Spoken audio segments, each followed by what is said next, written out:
is Dave Arnold, your host of Cooking Issues, coming to you live from the heart of Manhattan, Rockefeller Center, New York City, Newsstand Studios. Joined as usual with John. How you doing? Doing great. Got Joe rocking the panels behind me. How you doing, Joe? I'm doing okay. Okay. Got Nastasia the Hammer Lopez in studio today. Yeah. Yeah. Got over there in California, our only California representative today. Jack, you there? Oh, I'm here. All right, man. Yeah. I'm here. I'm talking. In the upper left, of course, we have Quinn. How you doing? Hey. Yeah, good. Am I right? So, yeah, Quinn's the only person who doesn't live in America. So, yeah, I'm just going to, non-political show, I'm going to leave it where it is. Except I will say this about it in a non-political way. If anyone thinks that Trump isn't serious when he says he's going to do something that's in his power to do, you've made a mistake. So assume that the Spinzalls next year are going to cost a lot more money. And if you want to have a Spinzall for less than about $1,500 or so, we haven't figured out what the price is going to be when the tariffs get jacked up to 60%. But so buy them now. Yeah, buy them now. They might be like quadruple. Yeah, I mean, I don't know. It's going to be like, listen, adding 60% to the cost of importing a good doesn't just, it doesn't just mean that we increase it by the price of what the factory does, because that price increase then applies to a lot of the other ancillary costs we have to pay, right? Like in terms of the units that get lost, units that get returned, things that need to get redone. Because anytime we have to throw something across the water, we're paying 60% off of what the onboard price is. So, yeah, it's going to suck for people that want a Spinzall, which means it's going to suck for us, which means we may or may not stay in business. So buy it now. That's all I'm saying. So other than the election, what do you guys have happen last week? Nastasia and I have some good stories to tell, but what do you guys have? I'll tell a quick one just because I know you have opinions about this, Dave. Yeah, I Stas told and I were him. out at a... Go ahead. All right. Oh, you did? What? No. You want I'm to tell saying. Stas? You do it. No. So Dave has a theory. Wait, me? I have a theory? Yeah. Oh, let's hear my theory. You have always said to do this. Okay. So Jack, go ahead. Okay, so we were at a bar. I won't mention the bar, and they had a special cocktail menu, and I got one of the drinks by recommendation of the bartender, and I tasted it, and privately told Stas, I was like, "Oh, I don't like that." Okay. And then she said, "Send it back." And I said, Yes. No, it's fine. I'll finish it. And she said, "No, send it back." And I was like, No, it's fine. And then Stas told the bartender he hates it. Yeah. And the bartender said, "Oh, okay. Well, I'll take it back and give him something else." Correct. Yeah. You've always said to First do time that. I've ever Yeah, done that. correct. Stas had to bully me And into your it. second drink that you got, did you like it?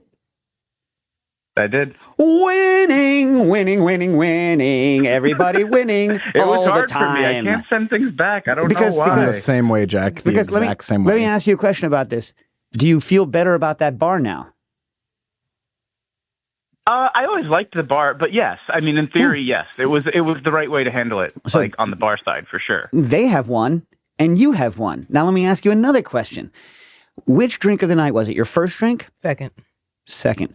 Now, Second. not shaming on your... did you have another drink after that? I did, yeah. Okay. So, you would not have had another drink if you had to sit there and nurse that drink that you detested for that whole time. So, not only did they win Yeah, because it would have been less likely. you're a happier customer, but they made an extra cocktail off of you, which is a huge win from a cost perspective. So everybody here has won tremendously. Everyone but your liver is a huge winner in this circumstance, right? So my liver's always winning. my liver's good, man. My liver's good. Oh, there is a lot of research on, people who have a certain consumption, your enzymes are in fact higher. You can have a higher or lower ability to metabolize alcohol. That's why when people don't drink for a while, then they have one or two drinks. They think they can drink like they used to.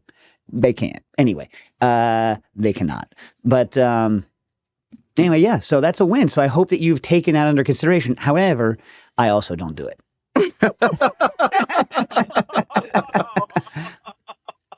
It is the correct advice. Oh. It is the correct advice, but it is not the advice that I myself can take for myself, because it's just not in me to be like, I hate this. You know what I mean? Same. What's the worst thing you've consumed because of that?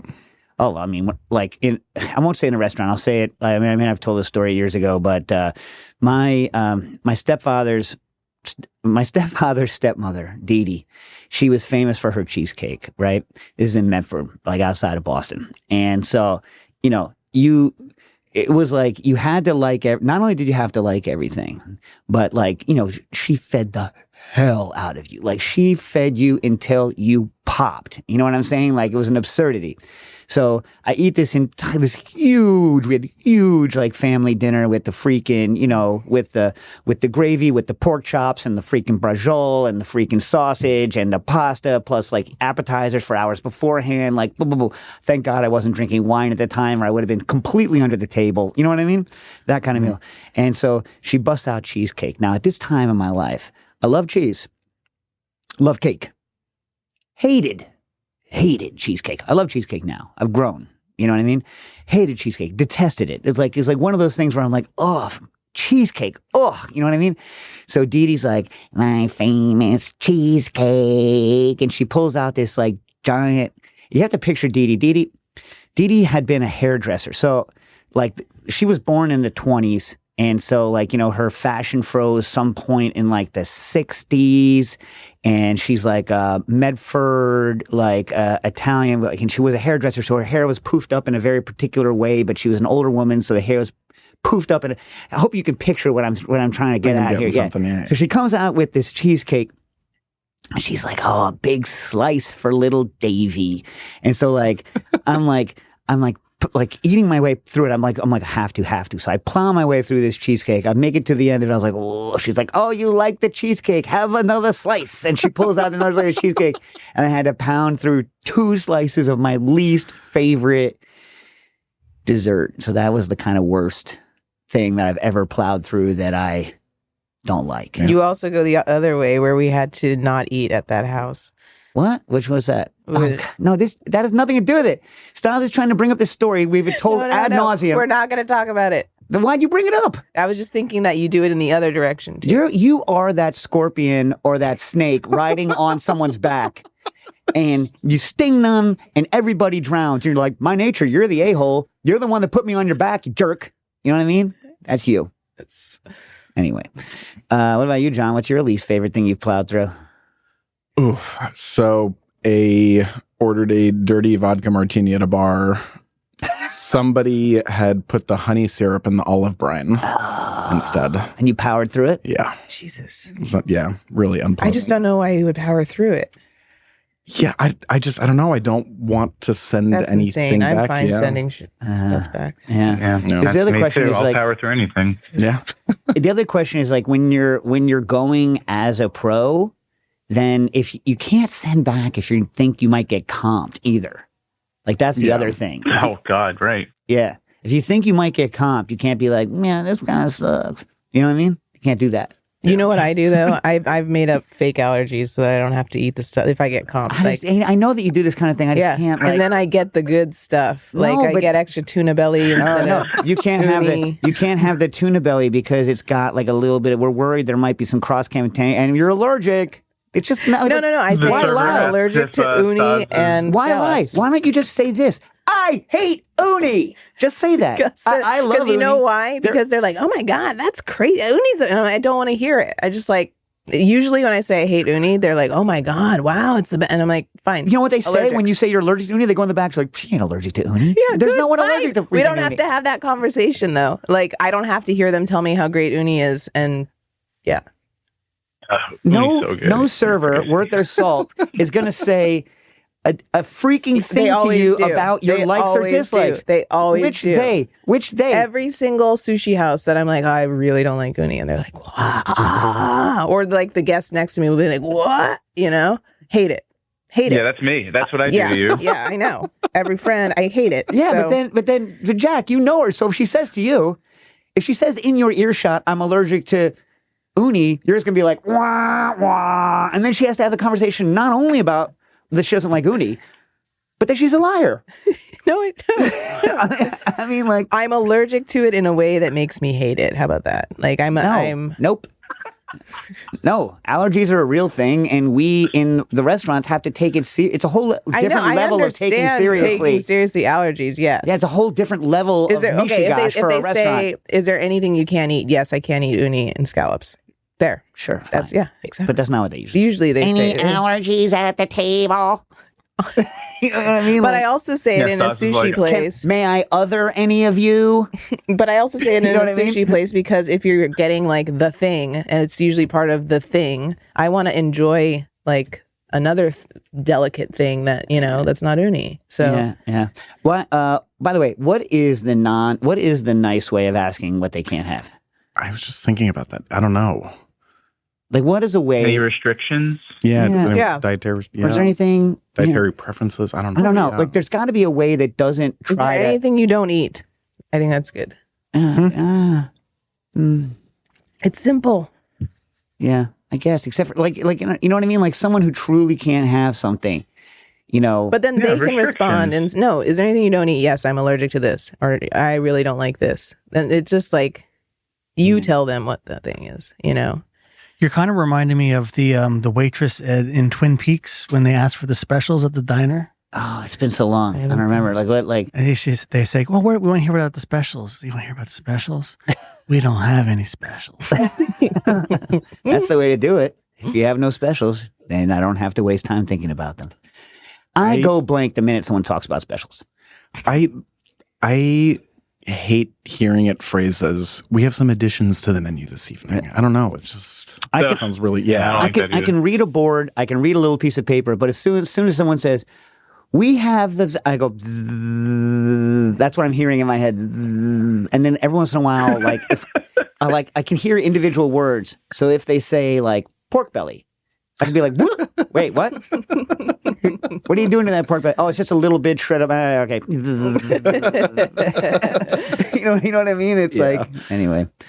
But that's on me. So that's Josh in the problem. Discord, by the way, he says they ask allergies or aversions. They get serious about allergies with cross-contamination. Aversions, they keep it off your plate. That's a nice way to put it. Yeah.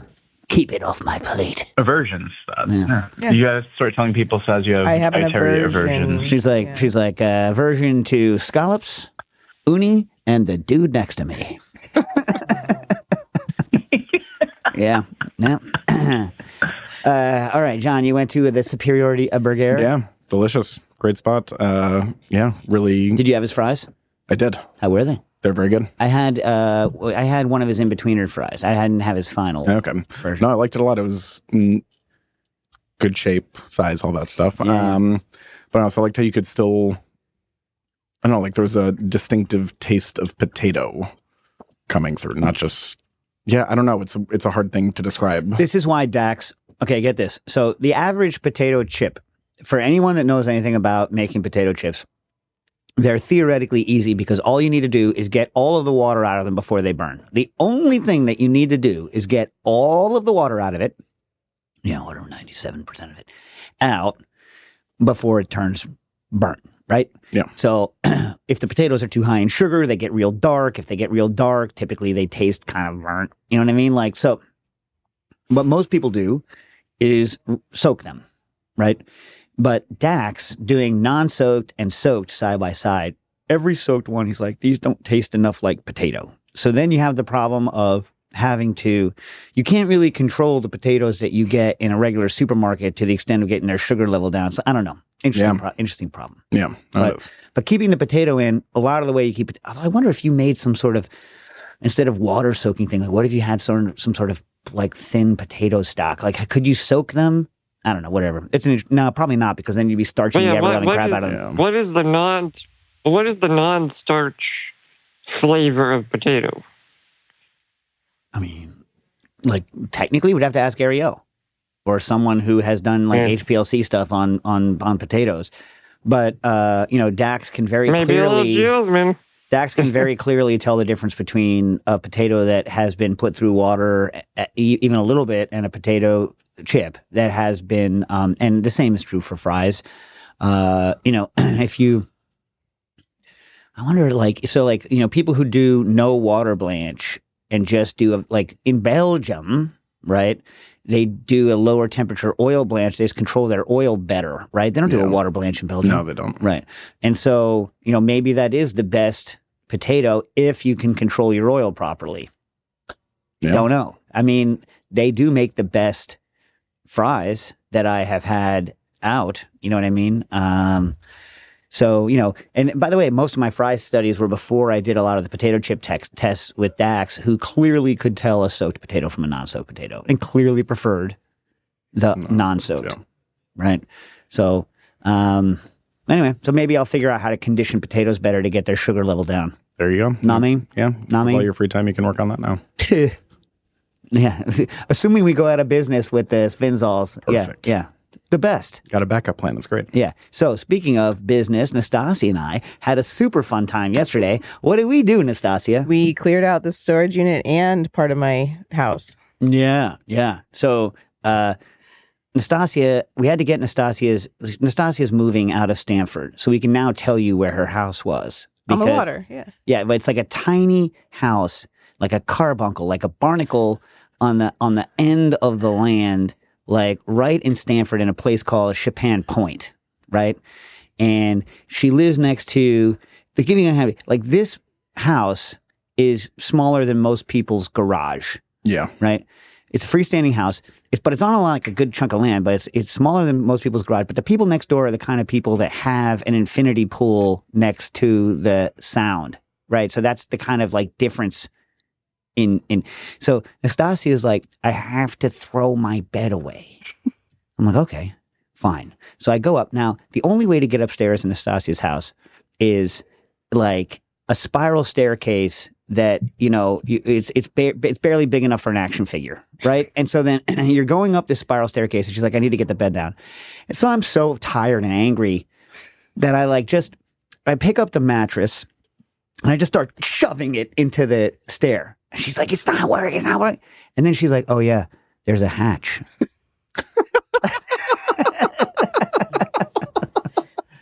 Classic Nastasia. So And you wanted to take off the sheets, and I was like, no, I hate mattress. I hate seeing mattresses. It's an interesting fact. Yeah. That's an interesting fact, man. Anyway, so here's the good news. So I have to be at Stanford at 9. For any of you that AM, for any of you that no, you can't really get anywhere on I-95 in and out of New York City at any time of day for any reason whatsoever. So I'm like, okay. So I get up, walk the dogs, get ready to go. I'm going to be there before 9. It's super psyched. All of a sudden, I come back in with the dogs. Jen, my wife, is like, what the hell is going on? I'm like, what? I go over and guess what? Does anyone remember when I said that when you store concentrated lye solutions in polyethylene, especially LDPE bottles, that they're not secure and that the LDPE bottles can leak? Well, guess what, folks? It turns out that I had some solid lye, not a lye solution, in an old spice. You know those plastic, like the large restaurant size spice bottles that are shaped kind of like a house? Yeah. They're LDPE, and I had a bunch of lye in it. And the lye, I'd noticed the lye had gotten hard, so it's like rattling around, but, whatever, within a couple of percent, it doesn't matter for pretzels, right? So I just kept a small amount of solid lye left in this spice thing for pretzels. And what had happened is that a little bit from opening and closing it, if moisture had gotten in, and it was able to, or it wasn't sealed enough, it was some moisture enough was able to get in. Lye is incredibly hygroscopic, soaks up water, that a lye solution formed against the wall of the spice container, which then ate through the spice container, which then allowed more water to go onto the lye, which then formed a lye solution, which then dripped, very concentrated lye solution, which then dripped down my shelves onto everything I owned on the way down. Like, how you store, how when the DOH comes, they're like, you can't have chicken over beef, over fruit, over salad, right? So I had done that, but with lye. So it had ruined everything. And so it had also gotten on Jen. So I was in serious trouble. And also I had to go through like an hour of cleaning before I had to go up to the thing. And thank God I had a boatload of vinegar in the house. So, you wash everything. And then you spray everything with vinegar, you wipe it, and you smell it. If it smells like lye, you're not done. So you have to think out, it has like a bit of an aroma, that kind of pretzel-y, basic aroma. So then, lye, and then I have to soak all my shelves in vinegar like 3 times to try to get rid of the, and if the wood is hosed in a lot of it. It literally ate the top layer of veneer off of like one of the shelves. Just curious, you knew you had lye in the house, right? He always has lye in the house. And it's labeled, it says lye. Yes. Right. And you don't, you just like leave it as is. You think it's inert. Well. You think it's safe. Yes. Okay. All right. Never mind. Plenty of people keep lye, like soap makers, pretzel Dave, makers. this is not your first lye. Yeah, Joe, have you heard about the first lye experience? Yeah. No, not at all. I mean, I've had lye experiences myself, but now I know, like, you kind of got to check on it. Yes. You got to keep it around. And don't just like Uric acid, same thing. Yeah, you keep it. Gotta check it, make sure it's going forward. I'm never going to have lye in the house. Now, whenever I make pretzels, I'm going to have to use sodium carbonate, which is a chump's pretzel. It's a chump's pretzel, people. And the way you make sodium carbonate, obviously, is to bake baking soda. It then gets rid of and goes from sodium bicarbonate to sodium carbonate, which is a stronger base. That I can have in the house. It doesn't eat through anything, but it ain't no lye. But my point is, if someone listening to me is going to keep lye in the house, first of all, be aware that it might cause a problem, but secondly, keep it in glass. Just keep it in glass. But just if you are keeping, what's the plastic that you can't keep it in? I'm not sure. There is a plastic you can keep it in. I'm sure it works in. Maybe polypropylene. I don't know. All I know is that unless you know for a fact that the chemistry of the plastic you're dealing with is good for lye, don't. Only store it in something that you know is okay. You know what I'm saying? Because, I've had more than 3 heartache experiences with lye. You know what I'm saying? This reminds me, obviously it's the opposite end of the pH spectrum, but this reminds me a lot about, end of episode 2 of Breaking Bad. You know what I mean? Oh, where they dissolve the person? Yeah. That's a good poll. I mean, the interesting thing about acids, right, is that how violently different acids attack different things is dependent on what it's attacking and also on the acid, right? So some acids are much more aggressive on certain substrates than others, right? What have did they use sulfuric? Because that's what I would use to dissolve organic stuff. I forget. But again, Walt tells Jesse to get a very particular type of material, and then he ignores him. Yeah, that sounds... Yeah. Well, don't worry. It all ends up badly for all of them. But I just can't have that kind of crap in my house anymore. You know what I mean? I even, yesterday afterwards, I had a bunch of glacial acetic acid, which is also nasty stuff. You know what I mean? Highly corrosive glacial acetic acid. So I don't know why they call it glacial, by the way. I have no idea. It just means basically pure acetic acid. It's 98%, right? Glacial. Don't know why. But not there's no glycerin in it or anything. No, and don't find it on glaciers to the best of my ability. Maybe someone was like, you know what F's your crap up? Glaciers. I'm going to call this stuff glacial. Yeah, I have no idea. But it is nasty. If you drip it on a concrete floor, it's you know what I mean? So I had some. And so what I did is I poured a little bit into a quart container and then flooded it with water. And then just did that until I had only a little bit left. And then I turned it into, I saved some 24%, which is fine. 24% is fine. Yeah. So anyway, I ended up making it in time. And so Nastasia and I had the great pleasure of throwing away 200, 400, about 900 pounds of stuff that we had paid $490 a month to store for the past. Yeah. Storage is the worst. We had been paying $490 a month forever to store all of this crap. And then so people came, right? What did people come and take? Barely anything. Oh, they took what? The freeze dryer? Yeah. You pushed the press on someone. I like it. Push the press. That's like, so our 20-ton press is going to get used in a cocktail bar again, which feels good, along with all the Delrin that I had, made into a press basket for it. The freeze dryer, which was originally, I think, Harvard or MIT, then Robert Milliken's, who gave it to Alex and Aki from Ideas in Food, who then gave it to us. It's now been passed along. Past the freeze dryer, right? No one took. Here's how I'm shamed. We had a giant fish poacher. No one took it. I know. It went in the dump.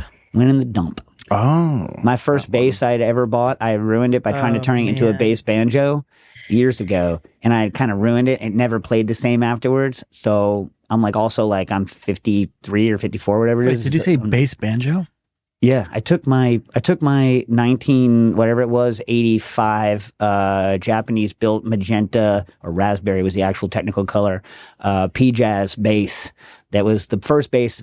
I bought it with my own money. It's the most money I ever spent. It's the only reason I know how to play bass was because I had spent so much money on this thing. I played the hell out of it. Had a very thin, 4-string fretted. Had a very thin neck. So unlike a lot of P basses, which had kind of a fatter neck and a little chunkier. It was a very fast playing bass, which suited my style. Anyway, I got rid of it. I put it in the dump. I didn't hurl it. So all of our old rotors, I frisbeed them. By the way, wait. Dave has always made the case, or we both have, that Dave and I can have fun in a pile of camel shit, and that is dung, children. Yeah, and it's true. Yeah, we literally had the best time. Yeah, because people are first of all, people show up and we're they ask, someone's like, does this work? I'm like, I don't know. Not my problem. Literally, everyone who came, I was like, listen, no warranty, express or implied, may kill you, may light your... So they didn't end up taking it. Someone was like, what's this? I was like, oh, that is a Searsall 2.0, a Searsall Pro prototype, where they just inflated a regular Searsall. So it's incredibly unsafe because it'll tip over and light your house on fire. They were like, no thanks. I was like, yep. Yep. Yeah. We saved the very first Searsall we ever made. That we saved. Yeah. Yeah. And we spent $15 dumping all of our stuff, which is cheap. Well, my car though. It cost my car. So the other thing is some things I didn't think were going to go, like my stereo microscope. I'm like, nobody wants a stereo microscope. Then someone took the stereo microscope. I was like, oh, good. It's a nice stereo microscope. Very nice. Yeah. Yeah. But it's sad. There was a lot of really good stuff that people didn't take. Yeah. Sad. Yeah. When she said that, she means the wine Santa. Yeah, wine Santa got junked. So wait, Dave, did you say yesterday? I think I was outside. Did you say that was right in my balls? What? Did something in my house hit you square in the ball? Probably. Oh my God. Probably. Oh my God. Oh, it was so fun. The whole day was so fun. But but the only thing is, for all the pain, it was like we threw away a Dangerfuge. Mm-hmm. Yeah. So for all the pain, you're like, goodbye, big chunk of my life. Yeah. Goodbye. Yeah. Years. You have no meaning. Goodbye. Yeah, you know what I mean? But, and I'm not. So I get home and Jen is like, didn't it feel satisfying? I'm like, nope. No. No, I don't feel better. I don't feel anything. I just feel sad. Yeah, right. Yeah. Feel sad. I paid $490 a month. I feel sad it's all gone now. Did you have some type of disclaimer when people bought it that, you're buying at your own risk? We said it out loud. We didn't have it. Yeah. I mean, we didn't charge anything. It was basically like a haul away. Yeah. Inventors. Yeah. So the person who took the press was like, I'm not sure it's going to fit in the... I'm like, oh, it'll fit. Dave made it fit. I'm like, I don't know how your car is going to look afterwards, but it's going to fit. Yeah. You know what I mean? For the, some people who don't know me in that mode now know me. Well, it's funny. Not a lot of people are like you or me, where it's just get it done. They're like, that's not it. And then you're already halfway, through the thing. Yeah. You know whose line we used a lot was from the SCI when I've told the story a million times, but Nastasia and I were cooking a raccoon. Oh, jeez. Cooking a raccoon. I don't know why this came up so much. And a person comes by. And, no, the tour guide. Tour guide comes through. Yeah, with a tour, people are like, what is he cooking? I don't know, baby. and it keeps walking. So then we just get like every time yesterday Stas is like, what was that? My getting crushed or mangled, and I don't know, baby. That was it. The whole time. All right. Questions. Oh, by the way, But you didn't ask. what? Oh, you asked Jack and Quinn if they had anything interesting. Oh, Quinn didn't say any whether they had anything or not. Well, I mean, let me think. Well, it's been like 2 weeks, so I'm trying to. I know, and unfortunately, next week I'm going to be in Barcelona, so I don't know. We have to make up some of these. For those of you that aren't on Patreon, you get what you pay for. You get what you get, and you don't get upset. But we need to make up some of these for the Patreon folk. But speaking of Patreon, but what for people that are questioning about the Patreon, I am going to try and upload some bonus content myself. I uploaded a video breaking down one of my gelato calculators a little bit. did you say? Boris content? Did you say for what? Did you say? Bonus. What was it for? What? Bonus, Oh, bonus. bonus. Now I need some Boris content. Anyway, do I have? I don't know any Borises. Yeah, I don't think I do either. We know Or we do, Boris John. Lopez. We know Boris Lopez. I met my first Boris just the other day. Yeah. Yeah, it's 3 years old. Oh, nice. How a good Boris or a bad Boris? Yeah, I am. Okay, Boris and Natasha. Mm. Dave, you know who that is? No, who? We had to make up for Trailing Edge Technology. We had to make up a name for that account so that it seemed like we had an assistant or something. I don't know. And so it was Boris Lopez. Yeah, Boris Lopez? I use the Boris. I use the Boris Lopez email address like twice a week. Is it pronounced Boris Lopez or is it pronounced is Lopes? alive and well. It's spelled Lopez, Yeah. pronounced Well, there's a Lopes. Z. There's a Z. Boris.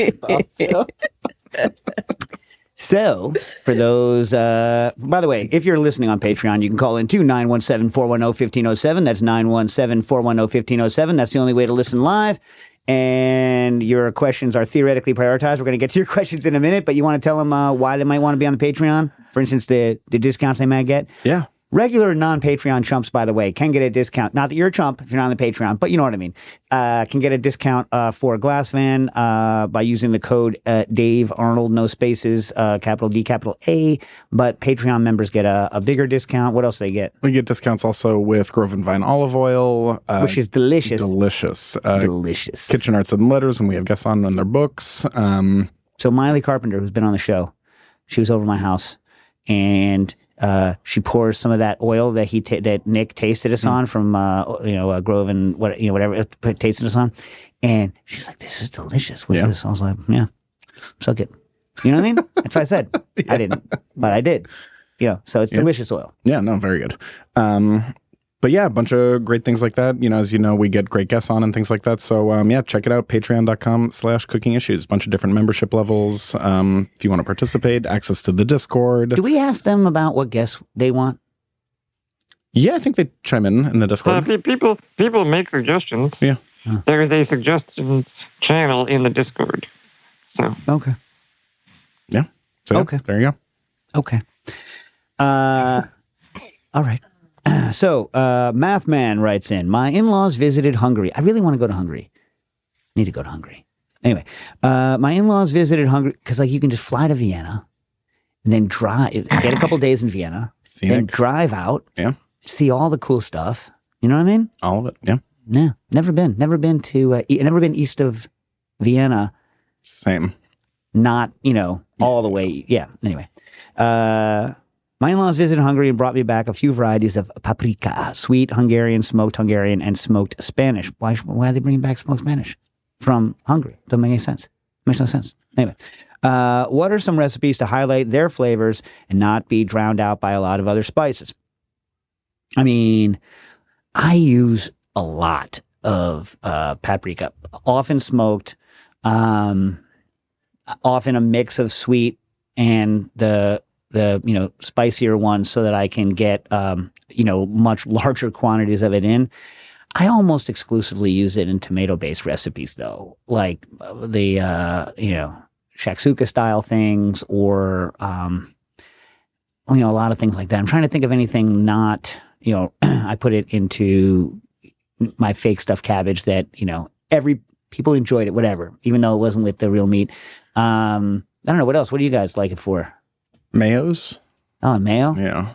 Yeah, I'm a huge fan, though. Next time your in-laws go, and you can get it here, get some Harigos Pista and some Eros Pista, which is the Universe brand of the Hungarian pepper pastes that are different levels of spicy. And I've been using my own mix that is, did I talk about this already? Where I bought like 30 pounds of red jalapenos at the market. So at the end of the pepper season, jalapenos go from green to red. I love the taste of red jalapenos. They're not super popular, I think, because they don't keep very long. Whereas, green jalapenos will keep almost forever, right? Until they turn red and then they're ripe. So I bought them for at the farmer's market, locally grown for $3 a pound. And I bought 30 pounds of it. And, I took the cap off, the green, sliced it, de-seeded it, but not crazy. I didn't go crazy on it, right? And then blended them with 11.5% salt, 1.5% citric acid. Peppers have a lot of ascorbic. I didn't say this already. Peppers have a lot of ascorbic acid in them, so they don't need vitamin C. But adding a little bit more acid to them, dropping their pH a little bit, helps maintain color. So, and then I added, I want to say about 0.25% or a little less of xanthan, and just put it in the Cuisinart and went and turned it to a paste and stored it at room temperature for, I don't know, a week or two. It does ferment a little bit, so it needs some space, and then refrigerated. It's pretty stable in the fridge after that. You don't need to refrigerate it. It's not going to go bad, but it does kind of, puff up a little bit. But after a couple of weeks of fermentation, it gets a little richer, a little rounder. Delicious. And so there's a Hungarian version of that that I highly recommend that you get. And I use that in everything. You know what I mean? Anyway, was that covered? Yeah, covered some other gaps. Discord. Bring us out your favorite things to use the paprika in. Frank M. writes in, Dave, have you mentioned the brand and model of grain mill that you use? Well, interesting question, Frank. I've recently tested very many grain mills, 7 to be exact. And there's only one major variety of grain mill I have not tested. So the kinds of grain mills that I have tested are the KitchenAid. Don't use it. Mock Mill 100 works fine. The one I use, just so in case you want to stop listening, I use the Como Mio. Komo Mio, M-I-O, because it's the cheapest by far of the Como line. It's very similar to the Mock Mill, but it's easier for me to clean. The Mock Mill, I find the way that I grind, I have to clean them a lot because I grind them very fine. And so I need to clean off the stones and all of this. I clean them off every time, and the Mock Mill is much harder to clean. And I find that the Como is just as repeatable. So that's the one I use. But I've also tested a Retzel. Eventually, I'll do a video on this. I tested the Retzel. I've tested Impact Mill, the Lee Royal. I've tested old mills, like the one I used to own, the Mormon Mill. The only one I haven't tested is the Nutramill style / if someone wants to send me a Nutramill to test or a Whisper Mill, great. That's an Impact Mill that works differently from the Lee Royal Organic Impact Mill. So if anyone wants to send me one, I'll test it. I'll let you know. I've tested them extensively on the flour types and et cetera, et cetera. But that's what I use. Mike, what? I will say, I do have a use. If someone can find the KitchenAid metal mill cheaply. Well, maybe you should have said this to me yesterday because I just threw one away, Quinn. If you had watched the video where I showed all of the things that I had, I just threw one away. No, you didn't. You gave it. Well, we don't own it anymore. Somebody took it. Well, then maybe they're listening. It is good for cracking harder grains and corn into a coarser meal. Yeah, it's fine. I think. Hey, you know what's really fun is an oat flaker, right? In fact, well, for KitchenAid, the only thing I would use it for is for beer making, basically. But I bought a Atlas Marcato, the pasta roller of note. They make a flaking mill. Bought that. You know what's delicious, people? Freshly flaked oats. You know what tastes real good? Freshly flaked oats. So much better than no offense to the ugly Quaker man on the Quaker tube, but freshly. It's like the smell is just freaking great. Stasi's literally got her head down on the freaking table. Wake up! Okay. Mike C writes in, hey, hoping to get some advice to ensure my breading sticks to fried chicken better and doesn't become soggy post-fried. My standard recipe for buttermilk fried chicken sandwiches starts with marinating the chicken in buttermilk and spices. I then add some buttermilk to the flour dredge to create some craggly bits and coat each piece of chicken liberally before frying off at 350. Since I fry in batches, by the time the last pieces are done, the first ones come out of the wire rack, they are soggy. The coating also pulls away from the meat. Any tips for breading that sticks better and remains crispy? Thanks, Mike C. All right. First of all,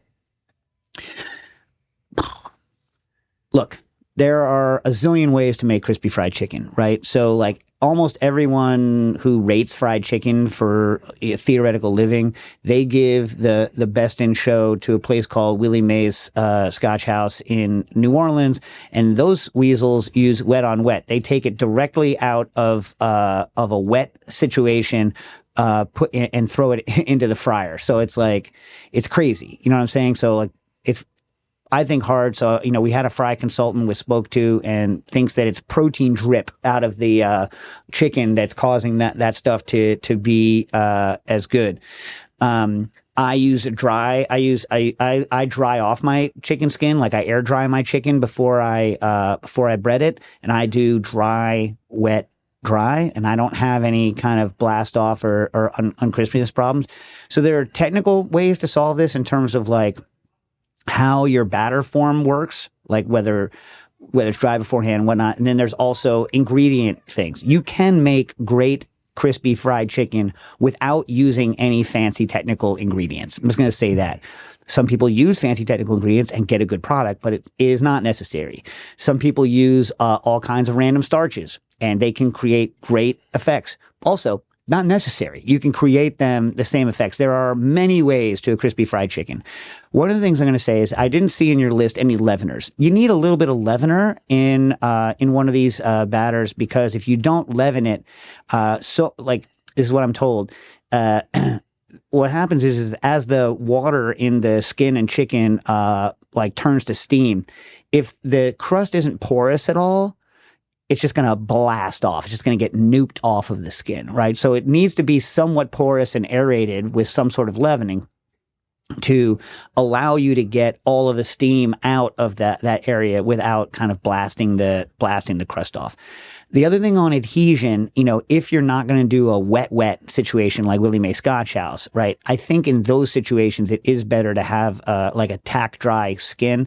That also means there's less water to evaporate, which I think makes adhesion easier, right? So I do a flour dust, then I put I use buttermilk, egg. I think protein, like a little protein, like egg, or, you know, my friend's theory about Willie Mae Scotch House, the protein drip, which sounds so gross, all coming off of the chicken, right? Like that, some sort of protein in it to help kind of like glue the whole thing together. And like the leavener, I put it in the wet. So I have buttermilk, egg, and both soda and powder in that. So I go flour, boom, into that. Also, my salt and pepper and stuff is in the liquid, because I find that's a lot easier to dose than it is to dose into the flour, and then into the flour. If you want to do the little craggy bits, do the little craggy bits, or just double dip the freaking chicken too. You know what I mean? Or some combination. It doesn't matter. Yes. So if they want to brine still, would you suggest just a water brine and then dry flour, buttermilk flour? I use a milk brine, not a buttermilk brine. And I've never tested it. It's just what I've done for the past 30 years. So I have a recipe on Food and Wines magazine that is like, last time I checked was like 5 stars, 8 billion ratings or something like that. So if you want to know how I make my fried chicken in particular, you can look up my recipe on Food and Wines. What's it called? Maybe it's 4.5. I don't know, but it's well-rated recipe. You just look it up. And, you know, I made that chicken like every day, every Sunday for, you know, I don't know, 20 years, something like that. And so like I made a lot of it.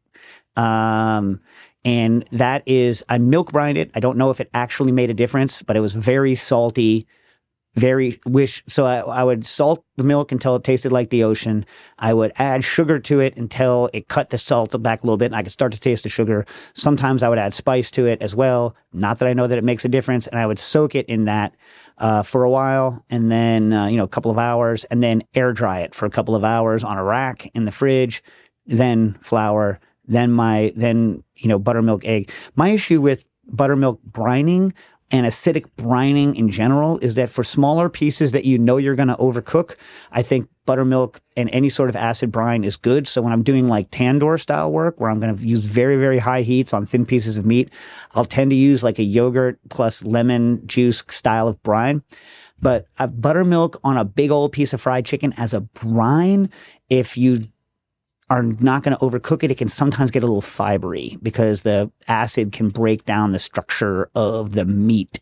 Not always, sometimes, especially on thinner pieces like tenders where like buttermilk, I don't know how far the acid can actually soak in and affect the fibers, but I think a lot depends on whether they've beaten it or jacquarded it. There's a lot of things. I just don't use acid in my fried chicken brine.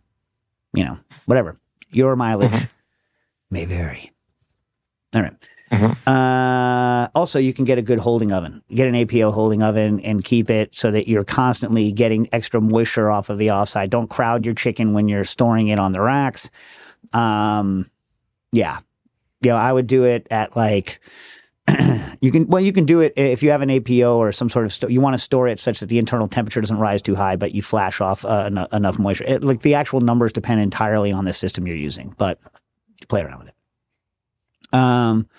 Simon B writes in, can we explain the protocol for long, slow cooking of onions using the Control Freak? The Control Freak is the PolyScience / Breville induction unit. Temperatures, whether or not you regulate the temperature of the onions or the temperature of the pan, pan. You said it just depending on how accurate it is, because the accuracy actually goes down over time depending on how clean the sucker is and what kind of pan you're using. I use very thick Centurion, Volras Centurion pans that are pretty good. I put a load of onions in, and depending on the recipe, I'll use, like when I'm making tomato soup, I use butter. When I'm, doing something I want to be vegan, I'll use, olive oil. You can salt it or not, depending on, again, what your end use is for. And then I just cover it with a lid so that it can start steaming itself. I set it at, I set it around 240 Fahrenheit. And, you can leave it for like half hour, 45 minutes till it all goes down. Then I would lower it, because at 240, depending on like how your Control Freak is thinking about that day, you may get some browning or sticking to the bottom of the pan. So you may have to like spatula it up. And then I turn it down to like 230, 235. I used to do 250, but I would get too much browning. So now I'm more like 240. And if there is a problem, I'll lower it, but I'll let it go for like 2 hours. You know what I mean? Just move it around every once in a while with a spatula, scrape off the bottom. Good to go. You know what that's good on? Grilled cheese sandwiches. Oh my God. Like Gruyere, like onions that you've like gone down like that for like 2 hours, rye bread, Gruyere. Or, if you're a Comté person, Comté, you know what I mean? And then just crisp that sucker up. I put it on my crepe maker, push it down. Yeah. Yeah. Delicious. Right? Yeah, no, absolutely. Yeah. I like that You're stuff. just really in your head right now. Yeah, I like that stuff on a hot dog. You know what I mean? Yeah. Yeah, I mean, who doesn't love a good hot dog? People who don't eat meat. And bad people. Fair, yes. Yeah. Well said. Said. All right.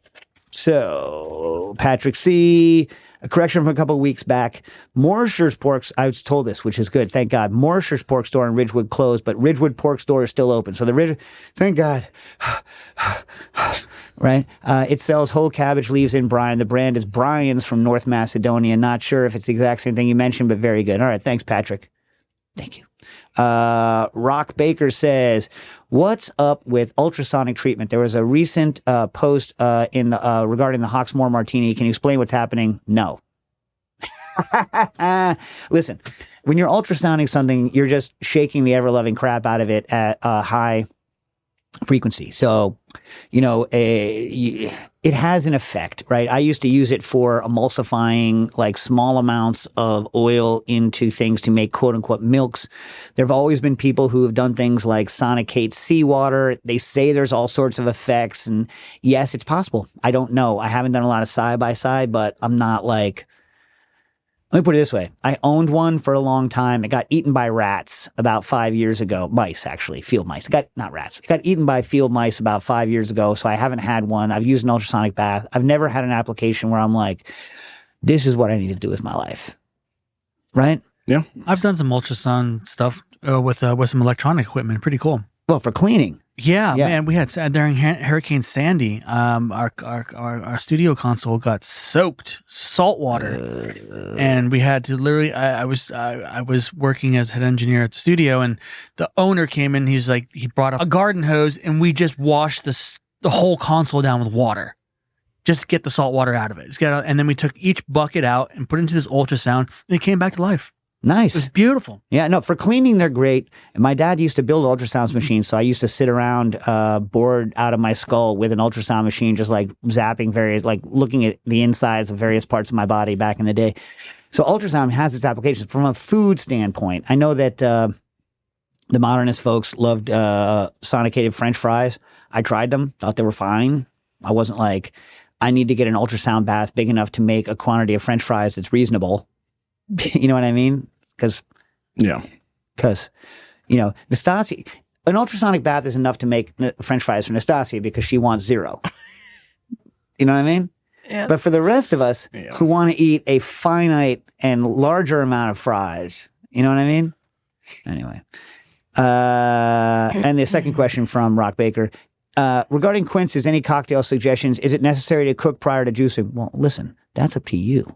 Like, do you want the astringency or do you not? I like, if you get a very, very fragrant quince. Quince is one of those things where I have to pick them out individually myself. I will not order them from somebody because they're so different. But I think they're very good in non-alc with the astringency. So don't uncooked, juiced with the astringency, and as an adjunct to other flavors in non-alcoholic drinks, they bring some of the, as we like to say, to them. So I like them for that. Nastasia literally just went like this into the microphone. My farts smell. Wow. So good to have you back in the studio, Stas. Man. So good. All right. Am I going to cover, this is from Xander, am I going to cover other emulsifiers like egg whites, methylcellulose, or other fake ticoloid for cold drinks with fats other than butter and liquid intelligence too? Not sure. I can't remember whether I did. I don't know that I'm going to come up with a bunch of other drinks for it. I think I talk about it more. I've already written that section, but it was so long ago that I don't remember. Anyway. I found making my Capiferi sour syrup with 3 grams of my ticoloid mix works well to emulsify oil and booze without being too slimy or foamy, unless it's got a sour element. Yeah, it's true. Also, what about using nitrous oxide pressure infusion? Let's just say rapid infusion because that's a lot faster. Into oil before fat washing into booze. I was captivated by Ariel Johnson's take on making an alcoholic mush to infuse into oil. I tried it with basil but I didn't test it against basil that was infused into the vodka straight. I've never done it, but I mean, it clearly works. Nitrous oxide is very soluble in fats. That's why it's used in whipped cream. So it should work. Whether it gives you a better result than doing it into booze, that only you can tell me. You have to run the test. You know what I'm saying? It's just something I have to test. Also, remember, things aren't better or worse, often just different. Oshkosh Bagash says, I sent my wife to pick up some Granada seasoning peppers at the market. They're supposed to taste like habaneros, but have near 0 heat. All right. You said that they taste good. Not that I don't believe you, but like ají dulce, I don't think that, everyone's like, oh, they're like habaneros, but they don't have any heat, but I don't think they taste like habaneros. I don't think they're as delicious habaneros. Have you guys ever had a non-hot habanero that tasted as good as a habanero? I only had that habanada pepper once, and that was a while ago. I don't remember. No, remember. Yeah. If it was awesome, don't you think you would have remembered? Probably. Yeah. You would have been like, this is the best pepper? Yeah. Oh my God, all of the flavor of habanero. Oh my God. Oh, by the way, Stars, you'll enjoy this if you wake up to listen to it. I was out till 4 a.m. Okay. She said, they're supposed to taste like habaneros but have near zero heat. In this instance, either the farmer gave us the wrong pepper or they have a cross-pollination problem because a quarter of these peppers are incredibly spicy, which won't work for my pickle plan. Is there a way to test heat without having to lick each one? Yeah. Well, Oshkosh Bagosh, I think you need to go back to a cultural situation where it's okay to lick your food beforehand because there is no way for you to know. I looked it up. If you have more money than good sense and more time than good sense, you can go to the Atogene Corporation and get their capsaicin detection kits. And for only $109, you can get 10 tests to test the Scoville heat units of each on what looks like a COVID/pregnancy test. So you get the pepper to pee onto the little stick. And then after it pees on the stick, you can read off based on like how much of the line is on, how much capsaicin is present in. Or you could just be like, Yeah. Get an intern to do that. There you go. Yeah. Here's what I would do. I would lick, if you're going to pickle them, are you going to pickle them whole? You could do a stab test and then lick the stabby. Stab and lick. Stab and lick. Anyway, lick. Your mouth is great at sensing these things. Anyway, lick it. Use the tongue, you cowards. Anyway. Oh, by the way, Stas, you'll appreciate it. It's called a rapid dipstick test. Oh, wow. Yeah. Yeah. We should get that for free. We should get a discount on any rapid dipstick test. Know what I mean? Yeah. Positive MD writes in, do we have a good standard porchetta recipe? I'm looking to make this for Thanksgiving and wanted to see if there's a community consensus for the best way to prepare this. I don't. Community, weigh in on the Discord, please. I'll look into it. I asked Sal at DiPaolo's because their porchetta is really good. I ask him every once in a while. He's like, I put it in the oven and then it comes out good. You know what I mean? I'll ask him again, though. He said he was going to put it in the cookbook, but then they didn't. Yeah. I have a really crazy porchetta technique that I've done once or twice. Okay.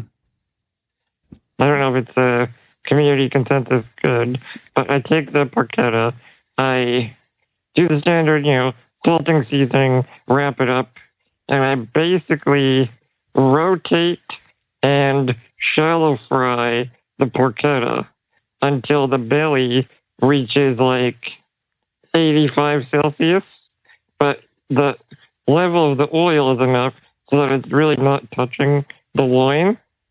Okay. And then you finish it off in the oven. So you do it opposite. Like most of the time you do like the slow and then blast it at the end to get the crispy. You do it the other way. Well, yeah, obviously shallow frying, sort of a low temperature to get the belly to the right temperature, then low temperature oven, then take it out, then blast it. Ideally, I would like a solution that you can just stick into an oven and walk away from, and then crank the oven one way or the other and walk away. But we'll see what people come, and then we'll talk about it again. Justin S. uses a handheld rotary grater to grate chocolate and wants to know if there is a better cheese grater to use for chocolate without melting it. Do you guys have any grate like a lot amount of chocolate? No. I don't think put it in about the freezer before grating? Yeah, I mean, I have you can use power graters. Like I like my grater works, but I don't know. I gotta think about it. Yeah. I gotta think about it, Justin S. Kevin McHugh, I made a key apple cider pie. So, fake key, acid adjusted, using Farmer's Market cider, and 4 tasters all agreed that there was nothing appley in the flavor. I acidulated with Malik exclusively to play on the apple and was left with generic sour, sweet, vaguely fruity flavor. And what might I do to make the apple punchier? Use juice. Once it's cider, it tastes like cider, which then tastes more generic. You got to juice the apple with ascorbic acid so that it maintains its apple, its individual apple flavor. But also apple, maybe it's too weak. You might need to use double or triple, and then jack the what's it called? What's that thing? Egg in it. I don't know, but it's interesting because you had good results. It says with passion fruit and guava. Elliot from Berkeley mentioned in an episode a while ago that I should get the old on food and cooking as well as the new. Why do I want the old? What did McGee remove? All of the history and lore got nuked. There's no more history and lore. Even though it's called On Food and Cooking, the history and lore kitchen, there is no more history and lore. All of that was in book quantity 1. All right, Harris, I have some stuff on Burex, but we only have 7 seconds. Here's what I'm going to recommend that you do. I would recommend that you look up this article, Physical, Physiochemical, and Rheological Properties of Baklava Flowers Produced in Turkey by Savic in 2013, where they go through the things that are, all of the quantities, the wet gluten, the non, all of that, ash, for good things for baklava, which is a similar problem. I will say that lower extraction, so flours that are taken from the center of wheat, tend to be better in the studies that people have done. We'll get to the other questions the next time we're back. I'm going to see if I can do something from Barcelona, but I don't know. Has yet to be determined. Talk to you guys later. Cooking Issues.